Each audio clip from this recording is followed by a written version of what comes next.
নমস্কাৰ study and learn Assam YouTube চেনেলৰ সকলোকে স্বাগতম জনাইছো আমি ষ্টাৰ্ট কৰিছো টাৰ্গেট এছআই এবিইউবি নামৰ এটা গুৰুত্বপূৰ্ণ সিৰিজ যি সিৰিজত আমি ইনক্লুড কৰিম সিলেবাছত থকা সমূহ সাবজেক্ট তাৰ ভিতৰৰ পৰা বৰ্তমান আমি আলোচনা কৰি আছো ইণ্ডিয়ান হিষ্ট্ৰীৰ ওপৰত প্ৰস্তুত কৰা এইটো আমাৰ 12 নম্বৰটো ভিডিঅ' হ'ব তোমালোকে যদি আগৰ ভিডিঅ'কেইটা চাব বিচাৰা ডেছক্ৰিপশ্যনৰ লিংক আছে বা প্লেলিষ্টত গৈ তোমালোকে প্ৰথমৰ পৰা শেষলৈকে ভিডিঅ'কেইটা চাব পাৰিবা লগতে তোমালোকে যদি আমাৰ হোৱাটছআপ গ্ৰুপত জইন হ'ব বিচাৰা ডেছক্ৰিপশ্যনত এটা লিংক আছে লিংকৰ যোগেদি গৈ তোমালোকে হোৱাটছআপ গ্ৰুপত জইন হ'ব পাৰা আজি আমি এই ভিডিঅ'টো আলোচনা কৰিম মোগল সাম্ৰাজ্যৰ অতিকৈ গুৰুত্বপূৰ্ণ কিছুমান এমচিকিউ ইয়াৰ আগৰ ভিডিঅ'টো আমি ডিসকাস কৰিছিলো মোগল সাম্ৰাজ্যৰ কিছুমান গুৰুত্বপূৰ্ণ পইণ্ট প্লাস এমচিকিউ তেন্তে পলম নকৰি আজি আমাৰ ভিডিঅ'টো আৰম্ভ কৰো আহা আজি আমাৰ ফাৰ্ষ্ট কোৱেশ্চনটো চাম ইয়াতে দিয়া হৈছে কি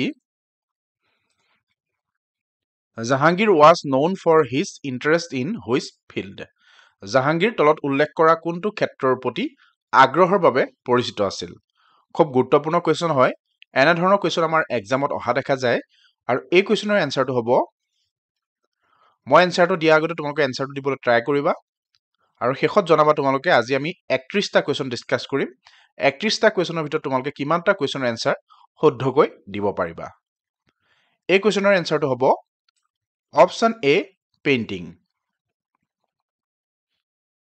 তাৰপিছত চাও আমি next question whom did Akbar defeat in the second battle of Panipat in 1556 1556 চনত পানিপথৰ দ্বিতীয় যুদ্ধত আকবৰে কাক পৰাস্ত কৰিছিল এটা পানিপথৰ দ্বিতীয় যুদ্ধৰ কথা সোধা হৈছে আৰু এই কোৱেশ্চনৰ এনসাৰটো হ'ব অপচন সি হেমু পানিপথৰ দ্বিতীয় যুদ্ধত আকবৰে হেমুক পৰাস্ত কৰিছিল তাৰপিছত চাও আমি কোৱেশ্চন নং 3 who of the following was the biographer of Akbar তলত উল্লেখ কৰা কোনজন ব্যক্তিয়ে আকবৰৰ আত্মজীৱনীখন লিখিছিল খুব গুৰুত্বপূৰ্ণ হয় এটা চাৰিটা অপচন আছে এই চাৰিটা অপচনৰ ভিতৰত শুদ্ধ এনসাৰটো হ'ব মই অলপ টাইম দিছো তোমালোকে যাতে এনসাৰটো নিজে ক'ব পাৰা ইয়াৰ এনসাৰটো হ'ব অপচন এ আবুল ফজল আকবৰৰ জীৱনীকাৰজনৰ নাম আছিল আবুল ফজল নেক্সট চাম আমি কোৱেশ্চন নং 4 হু ৰট আকবৰনামা কোনে লিখিছিল এখিনে তোমালোকক কৈ যাও আকবৰনামাখন হৈছে আকবৰৰ আত্মজীৱনী আমি গম পালো আকবৰৰ আত্মজীৱনীখন লিখিছিল আবুল ফজলে সো আকবৰনামাখন লিখিছিল আবুল ফজলে so option C is the correct answer তোমালোকে বুজি পাইছা আকবৰৰ যিখন আত্মজীৱনী আছিল সেইখনৰ নাম হৈছে আকবৰনামা আৰু আকবৰনামা লিখিছিল আবুল ফজলে তাৰপিছত চাও আমি কোৱেশ্চন নং 5 who was the appointed by Akbar as his court musician আকবৰে তেওঁ কোৰ্ট মিউজিচিয়ান হিচাপে তলত উল্লেখ কৰা কোনজন ব্যক্তিক নিযুক্তি দিছিল খুব গুৰুত্বপূৰ্ণ হয় আৰু এই কোৱেশ্চনৰ এনসাৰটো হ'ব অপচন বি মিয়া তানসেন আকবৰে তেওঁ কোৰ্টৰ মিউজিচিয়ান হিচাপে নিযুক্তি দিছিল মিয়া তানসেনক মনত ৰাখিবা তোমালোকে তাৰপিছত চাও আমি কোৱেশ্চন নং 6 The Mughal Empire reached its maximum territorial extent during the reign of কাৰ ৰাজত্বকালত মোগল সাম্ৰাজ্যই সৰ্বোচ্চ ভূখণ্ড পৰিসৰ লাভ কৰিছিল অলৰেডি ইয়াৰ আগৰ ভিডিঅ'ত আমি ডিসকাস কৰিছিলো যে ঔৰংগজেবৰ শাসনকালত মোগলৰ যিখিনি চাৰি সীমা আছিল সেই চাৰি সীমাই অত্যাধিক ভূখণ্ডত পৰিগণিত হৈছিল so option C is the correct answer Aurangzeb তাৰপিছত চাও আমি হু ডিজাইন তাজমহল কোনে ডিজাইন কৰিছিল আমি সকলোৱে জানো তাজমহল নিৰ্মাণ কৰিছিল অৰ্থাৎ তাজমহল শাহজাহানৰ ৰাজত্বকালত নিৰ্মাণ কৰা হৈছিল এটা ইয়াতে সোধা হৈছে যে এই তাজমহল ডিজাইন কোনে কৰিছিল আৰু এই কোৱেশ্চনৰ এনসাৰটো হ'ব অপচন বি উস্তাদ আহমদ লোহৰীয়ে তাজমহল ডিজাইন কৰিছিল তাৰপিছত চাও আমি কোৱেশ্চন নং 8 when was the battle of হালদিঘাট fought হালদিঘাটৰ যুদ্ধ কেতিয়া হৈছিল এটা চাৰিটা অপচন আছে এই চাৰিটা অপচনৰ ভিতৰত শুদ্ধ এনসাৰটো হ'ব অপচন সি 1576 তাৰপিছত চাও আমি কোৱেশ্চন নং 9 Jahangir was the son of Jahangir কাৰ পুত্ৰ আছিল তোমালোকক মই ইয়াৰ আগৰ ভিডিঅ'টো চিৰিয়েলি মোগলৰ যিসকল শাসক আছিল তাৰ বিষয়ে উল্লেখ কৰিছিলোঁ তোমালোকে যদি খুব ভালদৰে ভিডিঅ'টো চাইছা এই কুৱেশ্যনৰ এনচাৰটো পটককৈ কেটচ কৰিব পাৰিবা ইয়াৰ এনচাৰটো হ'ব অপশ্যন চি আকবৰ জাহাংগীৰৰ পুত্ৰ আছিল আকবৰ তাৰপিছত চাম আমি কুৱেশ্যন নং 10 the battle of Haldighati was fought between হালদিঘাটৰ যিখন যুদ্ধ সেই যুদ্ধখন কাৰ কাৰ মাজত সংঘটিত হৈছিল ইয়াতে 4টা অপশ্যন আছে এই 4টা অপশ্যনৰ ভিতৰত শুদ্ধ এনচাৰটো হ'ব option C Akbar and Rana Pratap Singh হালদিঘাটৰ যুদ্ধ সংঘটিত হৈছিল আকবৰ আৰু ৰাণা প্ৰতাপ সিঙৰ মাজত তাৰপিছত চাওঁ আমি কুৱেশ্যন নং 11 which Mughal rulers reign has been described as the golden age of medieval art and architecture কোনজন মোগল শাসকৰ ৰাজত্ব কালক মধ্যযুগীয় শিল্প আৰু স্থাপত্যৰ সোণালী যুগ বুলি অভিহিত কৰা হৈছিল এই বিষয়ে আমি ইয়াৰ আগৰ ভিডিঅ'টো ডিসকাস কৰিছিলোঁ তোমালোকে যিসকলে আগৰ ভিডিঅ'টো চাইছা খুব ভালদৰে ইয়াৰ কুৱেশ্যনৰ এনচাৰটো দিব পাৰিবা এই কুৱেশ্যনৰ এনচাৰটো হ'ব অপশ্যন ডি শাহজাহান তাৰপিছত চাওঁ আমি The Peacock Throne was constructed by the Mughal Emperor. ময়ূৰ সিংহাসন কোনে নিৰ্মাণ কৰিছিল ইয়াতে 4টা অপশ্যন আছে এই 4টা অপশ্যনৰ ভিতৰত শুদ্ধ এনচাৰটো হ'ব অপশ্যন বি শাহজাহান ময়ূৰ সিংহাসন নিৰ্মাণ কৰাইছিল শাহজাহানে তাৰপিছত চাওঁ আমি who had built the Amber fort কোনে নিৰ্মাণ কৰিছিল ইয়াতে 4টা অপশ্যন আছে এই 4টা অপশ্যনৰ ভিতৰত শুদ্ধ এনচাৰটো হ'ব অপশ্যন বি ৰাজা মানসিং ৰাজা মানসিঙে এম্বাৰ ফৰ্ট নিৰ্মাণ কৰিছিল তাৰপিছত চাওঁ আমি কুৱেশ্যন নং 15 হু বুইল ৰেড ফৰ্ট ৰঙা দুৰ্গ অৰ্থাৎ লাল কিল্লা বুলি যাক আমি কওঁ এই লাল কিল্লা কোনে নিৰ্মাণ কৰিছিল খুব গুৰুত্বপূৰ্ণ হয় আৰু এই কুৱেশ্যনৰ এনচাৰটো হ'ব option C Shah Jahan red fort নিৰ্মাণ কৰিছিল শাহজাহানে নেক্সট চাওঁ আমি কুৱেশ্যন নং 16 who among the following was also known as Zinda Pir তলত দিয়া সকলৰ ভিতৰত কাক জিন্দা পীৰ বুলিও জনা গৈছিল খুব গুৰুত্বপূৰ্ণ হয় এনেধৰণৰ কুৱেশ্যন আমাৰ এক্সামত অহা দেখা যায় এই কুৱেশ্যনৰ এনচাৰটো হ'ব অপশ্যন ডি ঔৰংগজেব তাৰপিছত চাওঁ আমি কুৱেশ্যন নং 17 the France east India company was founded in ফৰাচী ইষ্ট ইণ্ডিয়া কোম্পানী কেতিয়া প্ৰতিষ্ঠা হৈছিল খুব গুৰুত্বপূৰ্ণ হয় এটা 4টা অপশ্যন আছে এই 4টা অপশ্যনৰ ভিতৰত শুদ্ধ এনচাৰটো হ'ব অপশ্যন চি 1664 তাৰপিছত চাওঁ আমি কুৱেশ্যন নং 18 ছত্ৰপতি শিৱাজী was the ruler of which dynasty Chhatrapati শিৱাজী কোন বংশৰ এজন শাসক আছিল এটা 4টা অপশ্যন আছে এই 4টা অপশ্যনৰ ভিতৰত শুদ্ধ এনচাৰটো হ'ব অপশ্যন এ মাৰাঠা ছত্ৰপতি শিৱাজী মাৰাঠাসকলৰ এজন শাসক আছিল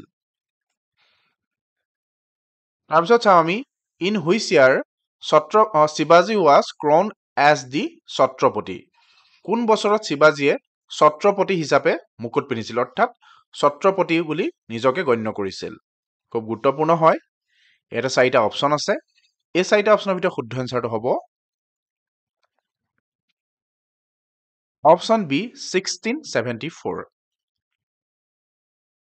তাৰপিছত চাওঁ আমি কুৱেশ্যন নং 20 who was the first Mughal emperor to acquire Kohinoor diamond প্ৰথমজন মোগল সম্ৰাট কোন আছিল যিয়ে কোহিনুৰ হীৰা লাভ কৰিছিল খুব গুৰুত্বপূৰ্ণ হয় এই কোহিনুৰ হীৰাৰ ওপৰত কুৱেশ্যন অহা দেখা যায় আৰু এই কুৱেশ্যনটো আমি আপোনালোকৰ বাবে আগবঢ়াইছো অৰ্থাৎ তোমালোকৰ বাবে আগবঢ়ালো তোমালোকে কমেণ্ট কৰি জনাবা প্ৰথমজন মোগল সম্ৰাট কোন আছিল যিয়ে কোহিনুৰ হীৰা লাভ কৰিছিল এটা 4টা অপশ্যন আছে এই 4টা অপশ্যনৰ ভিতৰত শুদ্ধ এনচাৰটো তোমালোকে আমাক কমেণ্ট বক্সত জনাবা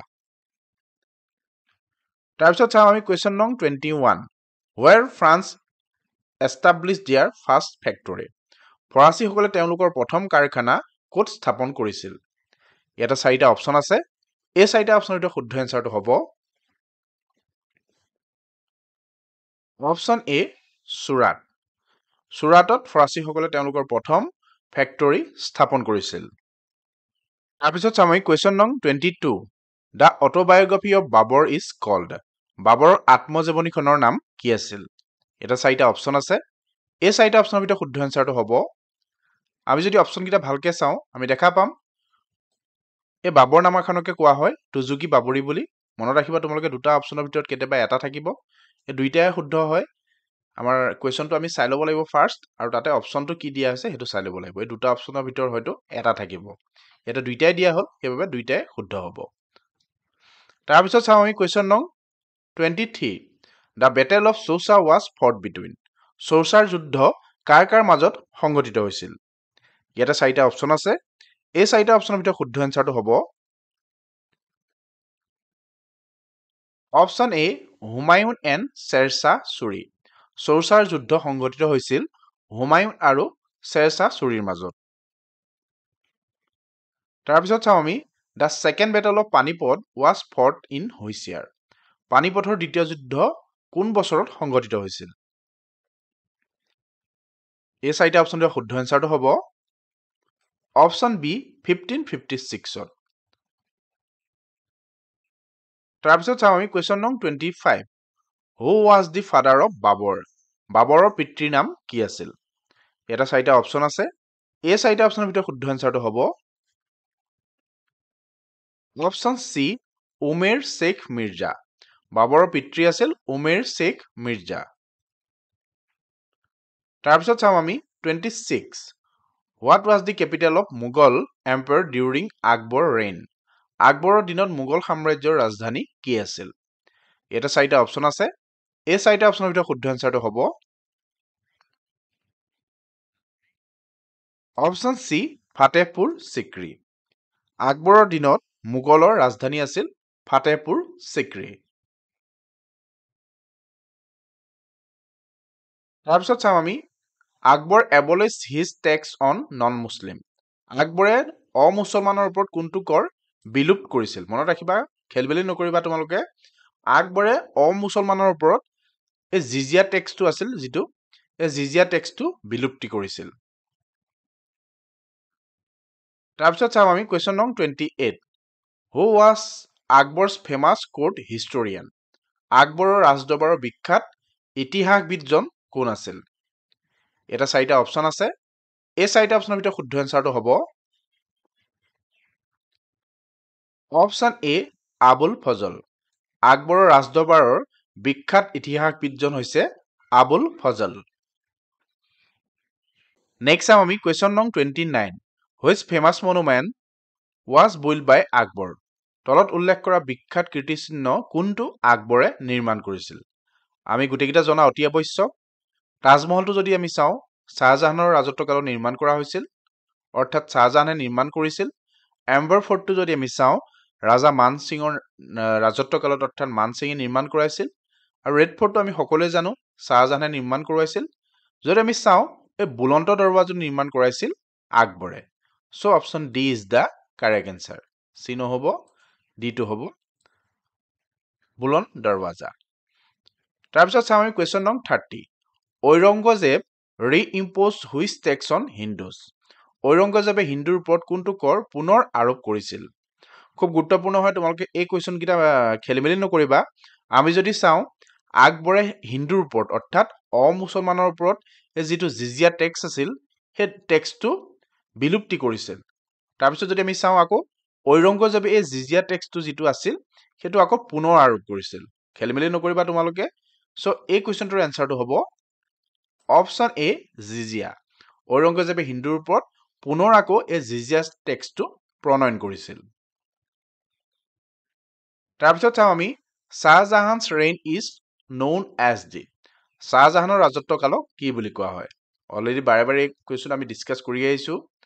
এই কুৱেশ্যনৰ এনচাৰটো হ'ব option B golden age of Mughal architecture.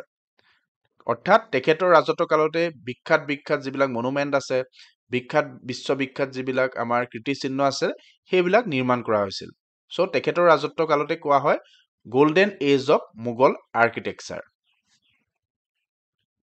ধন্যবাদ। ইমানলৈকে তোমালোকে আমাৰ ভিডিঅ'টো চাই থকাৰ বাবে সকলোকে অশেষ ধন্যবাদ থাকিল।